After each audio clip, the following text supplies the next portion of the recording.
In the bustling metropolis of Toronto, Canada, a chilling darkness lurked beneath the veneer of urban life during the 2010s.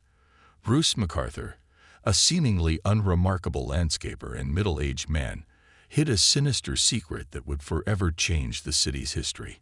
As the shocking details of his heinous crimes came to light, Toronto was gripped by fear, sorrow, and a determination to bring justice to the victims and their families. This is the chilling tale of Bruce McArthur, a man whose crimes shook a city to its core. In 2017, the police in Toronto, Ontario, Canada caught a very dangerous serial killer. He was responsible for killing many people, and the media called him Canada's Gay Village serial killer because he targeted gay men in a specific neighborhood called Church and Wellesley. Over 7 years, he murdered at least 8 men in that area. All of the victims were gay, and most of them had moved to Canada from other countries like Turkey, Iran, Afghanistan, and Sri Lanka. They came here hoping to live freely without being judged for their sexuality, but sadly, they met a serial killer named Bruce McArthur. One of his victims was a homeless person who does sex work, and another person was seeking safety because they were not allowed to stay in the country. But nobody noticed when they went missing. However, when Andrew Kinsman disappeared in June 2017, the police started to take the situation seriously.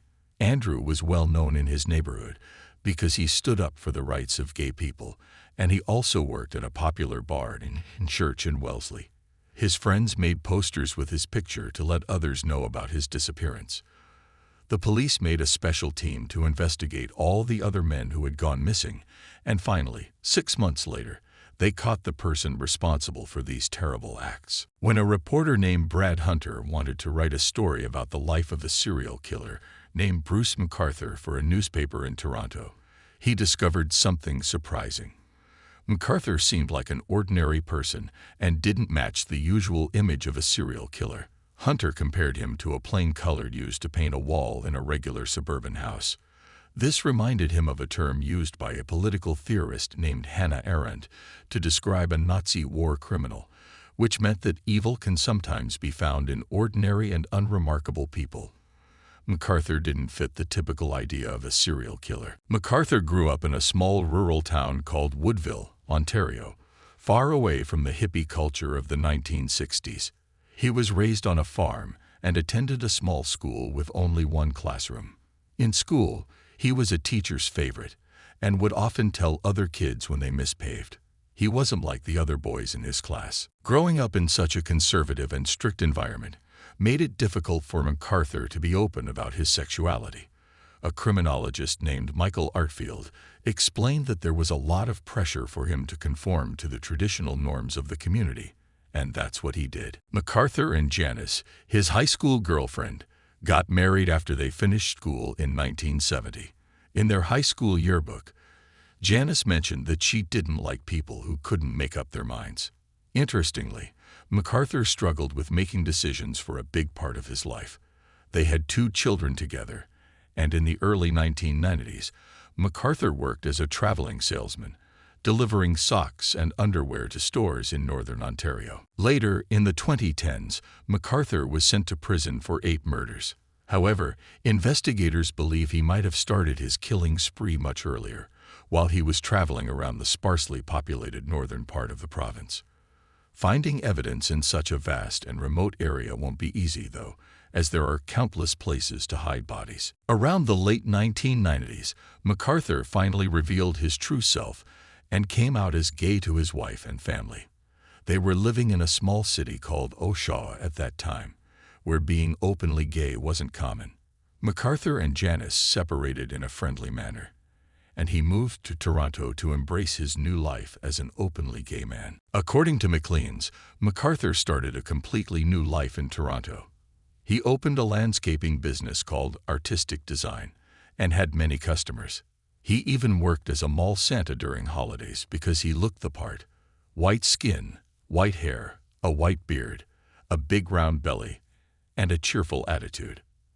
However, beneath his friendly appearance, he had a dark side, as described by Arendt's banality of evil. McArthur also began exploring his newly discovered sexual freedom by spending time in Toronto's gay district, the Church in Wellesley neighborhood. But he soon showed that he was not as cheerful as his Santa suit suggested. In 2001, he assaulted a man there with a metal pipe, leading to his banishment from the gay village for 3 years. A psychological report prepared for his sentencing in 2003 claimed that the risk of him committing more violent acts was very minimal. Unfortunately, this prediction turned out to be completely wrong, as he went on to become responsible for the deaths of 8 victims a decade later. McArthur had a job as a landscaper. He was good with his clients' kids and even played Santa Claus for them. However, he had a secret job that he didn't mention on his resume. He acted like an undertaker. This means he did something terrible. He turned the gardens he worked on into places where dead bodies were buried. McArthur was a really bad person. He was a necrophile, which means he did bad things to the bodies of people he killed. He had a specific way of doing things, like using a rope and a metal bar to strangle his victims. After they were dead, he took pictures of them, even putting a cigar in one person's mouth and wrapping another in a fur coat for the photos. He kept these pictures on his computer so he could look at them later and remember what he did. It's very disturbing and sad. After taking the pictures, he would cut up the bodies and hide the evidence in the gardens he was working on. Even though he did all these terrible things, nobody suspected him. People who knew him thought he was a great person, like a best friend, neighbor, or relative. When the police arrested him, some of his clients were shocked to find out what he had done. The police had to search 75 places connected to him to find out the full extent of his crimes. Bruce McArthur was arrested on January 18, 2018, because the police were investigating the disappearance of a person named Andrew Kinsman for about 6 months. They discovered that Bruce's name was on Andrew's calendar on the day Andrew went missing in June of the previous year. Later, the authorities found surveillance footage showing Andrew getting into Bruce's minivan. This gave them enough reason to get special permission, warrant, to secretly search Bruce's home. Inside, they found pictures that proved Bruce had killed both Andrew and another person. When they saw another man coming to Bruce's apartment, the police knew they had to act quickly. When the police arrived at Bruce's home, they found another man tied to a bed with a bag over his head, and he couldn't see or breathe. Bruce was just about to put tape over the man's mouth when he heard a knock on the door. The police stormed in, found more evidence linking Bruce to other murders, and saved the man's life. In February 2019, the New York Times reported that Bruce McArthur admitted to killing 8 men and was given a life sentence in prison. He won't be eligible for parole for 25 years. The case of Bruce McArthur stands as a haunting reminder of the evil that can hide in plain sight.